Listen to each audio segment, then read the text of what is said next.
Hello, good evening. This is Aaron Matthews here with his Sales Project 1 for his BA Hons in Sales with Anglia Ruskin University. We're of course looking at slide 1 first of all. Yes, basically this is my research project that I've done for Jackie Stafford, and to start I'd like to give you a bit of information about me, about my company and my general role, what I'm doing here. So as I say, I'm Aaron Matthews. The company I work for is Satellite UK, which is the UK branch of a Dutch company that sells furniture into the hospitality sector. So essentially the hospitality sector in recent years has started to become quite saturated. So what they've decided to do at my new company is they've decided to employ me because I previously worked in the furniture sector, but I worked for the healthcare market and the education market for a leader in that sector. So in order to be able to grow the business, my boss has decided to employ me in order to break our company into healthcare and education. So my job title is Business Development Manager for Satellite UK, focusing specifically on just those two markets, again healthcare and education. My key responsibilities at the company are obviously, first of all, I need to kind of break into these markets, but I need to also increase existing spend, because while Satellite does have a focus largely on hospitality, it is the case that, you know, they did have one or two clients before that were actually in the education and healthcare sectors, so I need to increase their spend too. I also need to kind of generate relationships with third parties such as interior designers, procurement specialists, that sort of thing, in order to promote, you know, what we do, and also have them actually sell our products too, because they have a lot of market knowledge. So you know, that's a good way for us to get more business. And I also have to create reports for the products development team, who are essentially in charge of product innovation. So based on the information I give them, they can, you know, kind of take that information and create a new product for the market that I need. Okay, slide 2 now is basically the background information about penetrating these new markets. There's been a few issues and challenges, should we say. We're looking at healthcare first of all, and basically the big challenge here is the procurement processes are very complex, in that everything's very kind of formal and done through a kind of website.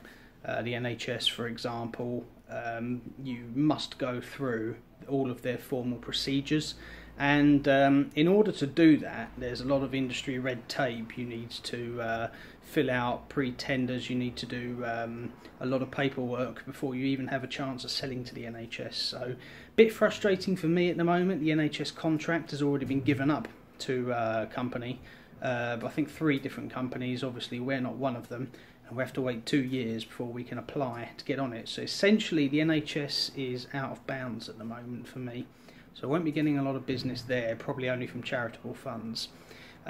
Local governments, I'm talking local authorities here, councils, very lengthy tender processes, so and they're exceedingly competitive. You'll know your tender platforms such as the Chest, Your Tender, and, you know, European Journal, these kinds of things.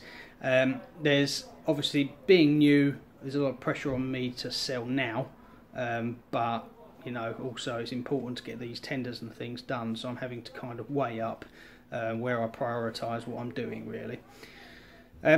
There's various product stipulations, shall we say, if you want to sell into these markets too. If you want to sell to the NHS, you have to get certain certifications for your products, strength testing, all kinds of things really, fire retardancy for fabrics, and the customers need to know this. We'll come on to this later, but a lot of them don't know this at the minute. A lot of people never heard of us because, you know, our market really is hospitality up until now. I'm really been brought in to make a conscious effort.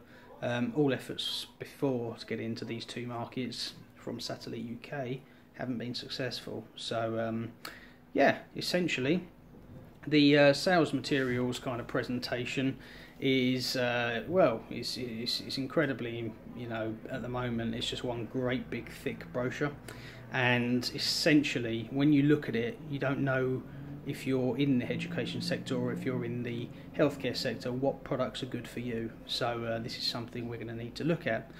Slide 3. Basically the education market we're looking at now. Again, this is more procurement processes, especially government schools, that kind of thing. Again, the contract runs for a certain amount of time.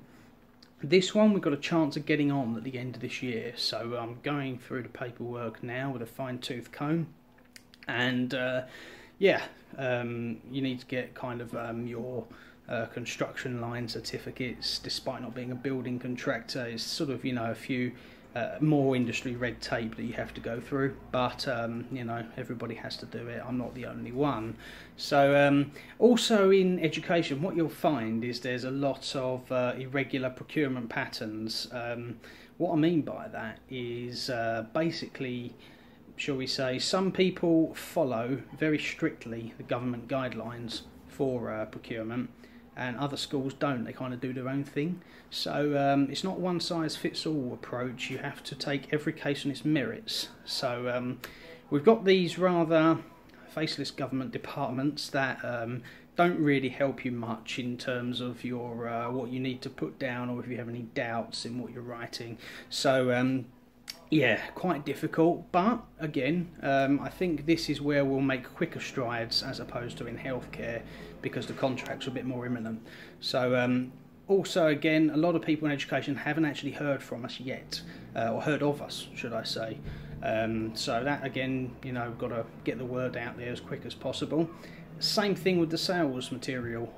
Essentially, a lot of people looking at our brochures and they're saying, well, it doesn't really look like that's something for us, because hospitality is mixed in with education, mixed in with healthcare. It's just a bit higgledy-piggledy at the moment in the presentation. And once more, very highly competitive market. If you go to tender, you can guarantee you'll be up against another 10 or 15 companies. So we need to establish a USP. Slide 4 we're looking at now. My aims for this research report are essentially to identify the current Satellite UK product offer for the education and healthcare sectors. Not everything we do at the moment is, you know, really good enough for both sectors. Sometimes, say style-wise for education, it doesn't quite fit with what typical student accommodation would put in their kind of environments. Healthcare, maybe it's not robust enough. So we do need to segregate all of these different bits in our new literature, which will take time, but it does need doing. B, I need to identify sales and marketing opportunities in the education and healthcare markets. Obviously, I've been doing this since day one, and yeah, you know, there's a lot of opportunities out there, to be fair. 50% of them you have to go via, you know, I suppose a bit of a made-up figure, but it feels like maybe half of them you have to go through essentially these, you know, procurement processes, and there are contracts that I can't get on yet. However, there are independent schools, there are independent hospitals, health groups that do not need such stringent, you know, processes in order for me to provide them. So, and also I've got the opportunity of going through third parties. And C, I've got to develop really a stronger framework of customer relationship management. At the moment, it appears not much has gone on in the way of visiting customers, trying to find out their needs, and you know, managing that information is very important. Next one, slide 5. The research processes and my project objectives here. So basically, I'm going to, you know, using some information from Satellite UK. Satellite's going to conduct some market research and interviews to identify opportunities really within the current and prospective customer base that we have. B, we're going to engage with the CRM, the Customer Relationship Management System, to manage and engage, with potential customers. We'll talk a little bit more about relationship selling a bit later on in more depth, but that's essentially what that would be. And C, we're going to, hopefully recommend a pathway of actions to develop a plan for new market penetration, how to get into these new markets essentially. Slide 6. I feel that my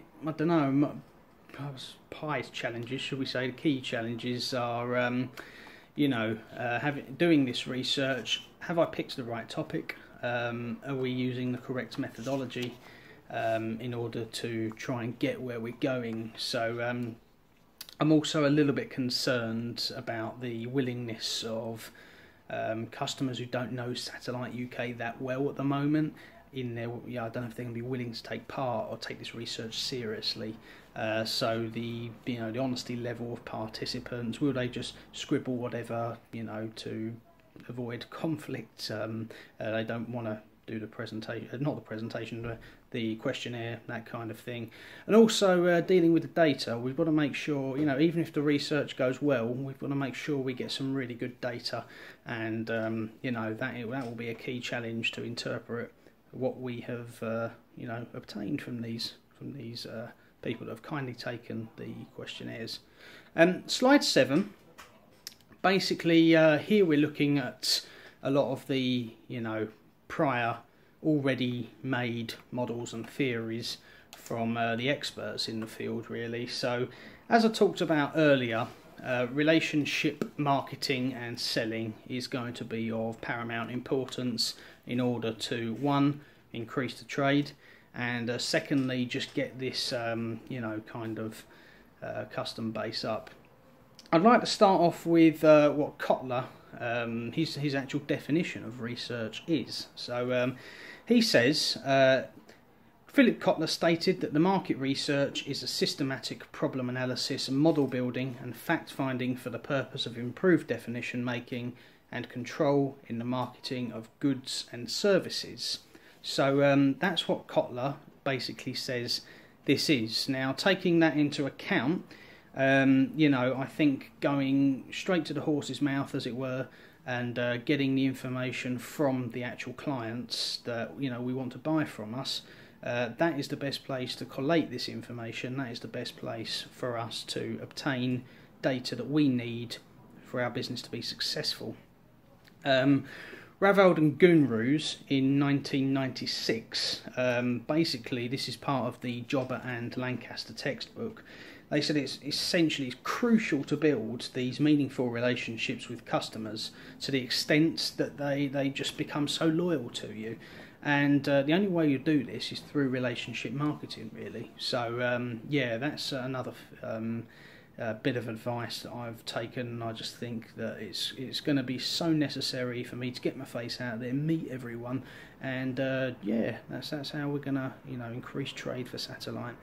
And I think also we've got Kotler and Armstrong, 2010, who talk about understanding customers' needs. Basically, they say in order to ensure the vital process of recording all issues and requirements customers have, a great CRM system is required. So, we do have a pretty comprehensive CRM system here at Satellite. We use Dynamics, which is a tried and tested, very good CRM system. If I use it effectively, like it appears not to have been used before in the past, I do believe that it's going to really help us get that trade up to somewhere around what it needs to be. So slide 8. Now the application of the models and theories. So these customer relationship managements, the CRM. We're looking at the acquisition of new business and staying on top of trends. So what this is, new business will basically be found by 1, satisfying the customer's current trends, and 2, staying, you know, kind of understanding the future requirements too of customers. So that's going to be important. And also we're going to be looking at, shall we say, managing new contacts obtained. This is more just skill of actually using the system. So yeah, we're going to need to make sure that we don't get sloppy with the database. The minute we've got information, it must go straight on. I've already met with sales admin support about this, and they're going to do their very best to keep our database sharp and up to date. So yeah, that's how we're hopefully going to keep on top of that.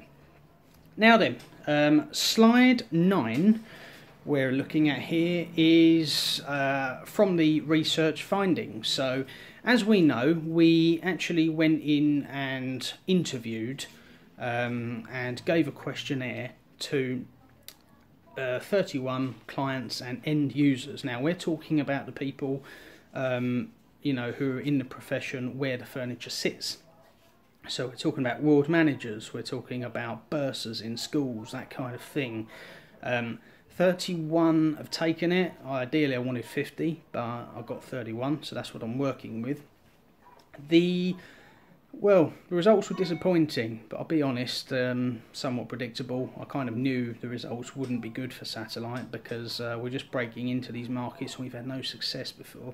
So the first question was, does satellite understand your product's needs based on your challenges? Now, well, what was it? 2 out of 31 people, I mean, really kind of thought, yeah, you know, satellite does understand me, which, you know, is just not good enough at the moment. The vast majority of the market is saying that we are not good enough at essentially understanding them, and that is what a salesman's job is. You've got to understand your client, and if you don't, that's a problem. So we've got a lot of work to do here. Slide 10. Now, obviously, research findings here to the question, which of the following product features do you think is satellite strength? Now, this was actually, you know, to me, this is brilliant, because so many of our competition, for example, in the healthcare industry, we're looking at Pineapple Contracts, Teal Furniture, Knightsbridge Furniture. Their USP really is not much of a USP. They all go for, our product is the most robust, our product is the toughest. So I think our way into this is going to be through the style, because everybody loves the style of Satellite's products. So therefore, what's going to happen is we're going to position ourselves, hopefully, in the market. Our USP will be based on style, and we've got the certification of British Standard testing for strength, robustness to back us up. So when people say, but are you as tough? We can say, well, yes, we meet the industry standards, and sometimes we exceed it too. But our products are also very good looking. So I think that's actually very encouraging for Satellite. One of the few things that actually was that was positive from the feedback, so that was nice. Looking at slide 11, we find we're moving on now to how we introduced these questionnaires to 10 interior designers and procurement specialists. Now these are essentially kind of middlemen. They buy from us and then they put our product into the end users, you know, kind of area. So essentially these people are vital to our business because they've got great industry knowledge, they know what their clients want, and they will see what value we can add to their projects. This is how they make a living. Now then, as we can see, the first question that we asked them was, what kind of projects do you most associate with Satellite's furniture? And again, we're not really seeing anything in the way of healthcare or of education. Of course, you know, they're sort of thinking, yeah, you're good in restaurants, even one or two, you know, leisure. One or two said, yeah, even offices, but healthcare, education are still very, very far down in terms of the priority of these guys. It was interesting, you know, we don't have it at the moment, but in the comments section of a lot of this research, quite a few of them didn't seem to know that our products were, you know, did have the certification, to be able to be used in, you know, in education, in healthcare. They thought our product wasn't fit for purpose. They were quite surprised when they found out it was, and they were very intrigued by the fact that such a stylish piece of furniture could be strong and could meet the requirements. So again, not all negative, but a lot of work to do. Slide 12. Research findings 4. Now, on this question, again, this is to the interior designers and the procurement experts. It says, how do the majority of your customers react to our products when you show them our literature? Now, as I stated in the introduction, our literature of our products is a great big brochure, a very large brochure, and it's got everything in there. So it's very difficult to ascertain what product goes in which place, in what market sector. So yeah, again, a lot of people are sitting there and they say, you know, that they see kind of good and bad. You know, that was the main kind of outcome. Not many actually sort of thought that, you know, they love it. There was 1 out of 10 that said they actually loved our product, which is, you know, is great. I mean, could have been none. So, and you know, another 2 that, you know, said that they like it. So I actually think this is very positive. Not many, only 1 turned around and said no, it's just, you know, it's not what we're looking for at all. So I personally think that once we've split all of these products down into their little individual sections and give them their own little individual brochure, so a little one for education, little one for healthcare, larger one for leisure, that's obviously the other business development guy's problem, I really do think that once people say, yeah, that is for us, they're going to really like our product and we're going to be able to sell it. So again, a bit more kind of positive news, not all doom and gloom, so very happy with that. Slide 13. Basically here I've got a bit of an action plan based on, you know, the research that we've done. Now, of course, we've only really gone over the most important stuff from the results and that kind of thing. So my first kind of thing that I need to do is, as it says here, I mean, customers do not know Satellite's product is fit for purpose. Now, obviously, I mean, as I just said, the main thing we have to do here is we have to regulate we have to use the CRM system in a way that basically records all information of what customers have told us that they want. Now, once we've got that information collated, they say, right, we need this in this sector, we need that in that sector, then we can start saying, right, this product's going to work really well in healthcare. I mean, we've already got a decent idea of what we need to do, but we do need to do further research just to back up what we've already done here and make sure that we're essentially on the right track and putting the right products in the right marketplace. So on the 21st of August, after my week's annual leave, basically that's our start date. We're going to start heavily looking at this, collating information. We're going to review it on the 1st of December. What this will do will give us a bit of time to kind of make decisions over the Christmas period when the furniture market is traditionally very quiet. And then in that month we can really focus on using the information we've collated and doing something productive with it. Now then, second one, as you can see, lack of trust shown by large percentage of our customers. This seriously needs to be addressed, and as we touched on earlier with relationship marketing and selling, the only way we're going to build trust is by getting me out there to go and see them, and just starting to build that level of dialogue where they feel comfortable talking to us, expressing their concerns, telling me what they want, and that hopefully is going to win them over and we're going to get their trust back. Again, this is the same kind of time scale. We're going to start this again in August 21st, and we're going to really get out there, meet the customers, and review it in December. Third one, the product range is too big and overwhelming. I mean, this is in its current format in a large brochure. It's not going to be overwhelming when we whittle down the products into their own market sectors and present the information in a more, shall we say, pleasing kind of way.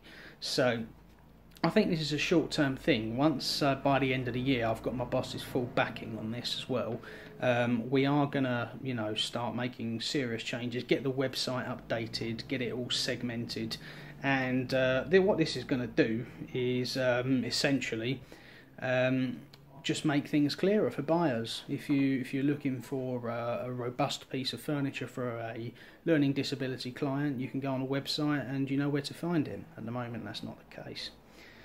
So, fourth one is the perception satellite sales staff are not industry experts. Now, I can only see that this has come about because people who have gone out and tried to break into health and education markets before haven't really understood the market, and they've just thought, oh, I know, we'll increase sales turnover, we'll go and visit some hospitals and sell them some chairs, how hard can it be?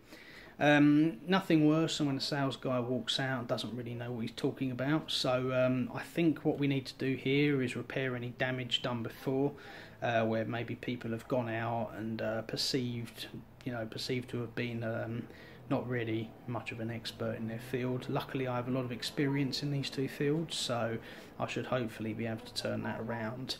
Again, how are we going to achieve this? We've got to really sort of, take into account our company training program and, make sure on a weekly basis we're sort of practicing key techniques, in our selling routine in order to be able to, really get the most out of our customers once we've won them over. Date on this one, again, basically the same as the others. Final one, style is our unique selling point. Customers like product style.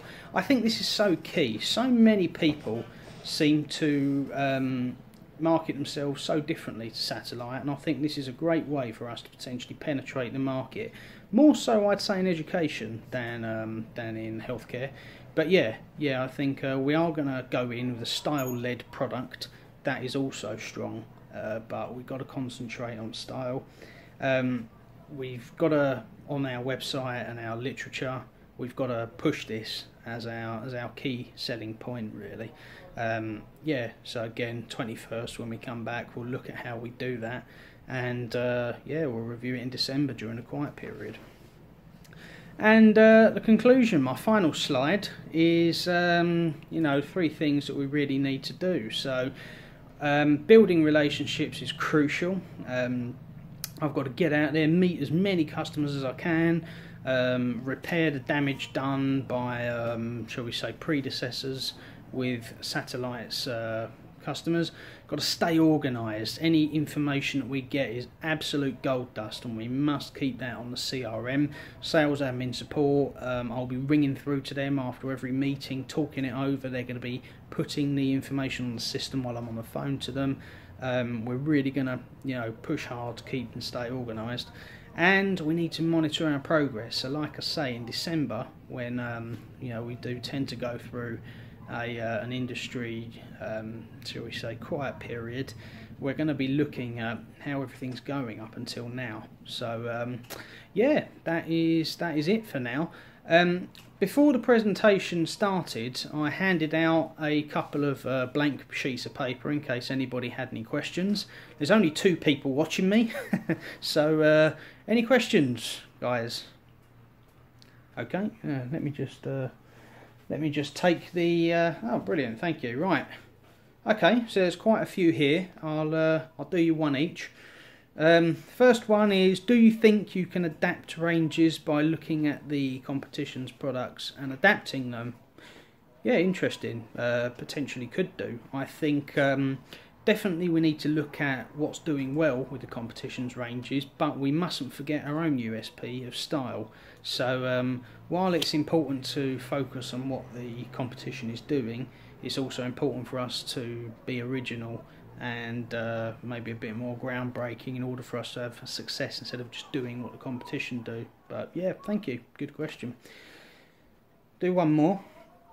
How long do you think it will take to get a prominent name in the new markets, healthcare and education? Good question. Well, I think it will take quite a bit of time. I'm anticipating sort of getting my target, my personal target is about 50 customers in the first year. Now this is it's quite a big target, to be fair, but I do genuinely think, you know, you've got to aim high and you know, assess how you've got on. So in order to answer your question, for us to become prominent players, I mean, like, it's going to take years. It's, you know, it will take sort of 3 or 4, hopefully, years. So I'm actually thinking after a year, you know, we should have a name. People should know who we are, and maybe after, say, 2, 3, maybe even 4 years, we might look at being a medium-sized company in the sector if all goes well. Alright, thank you very much everyone, thank you for watching my presentation, thank you for being here, and yeah, thank you very much, bye bye.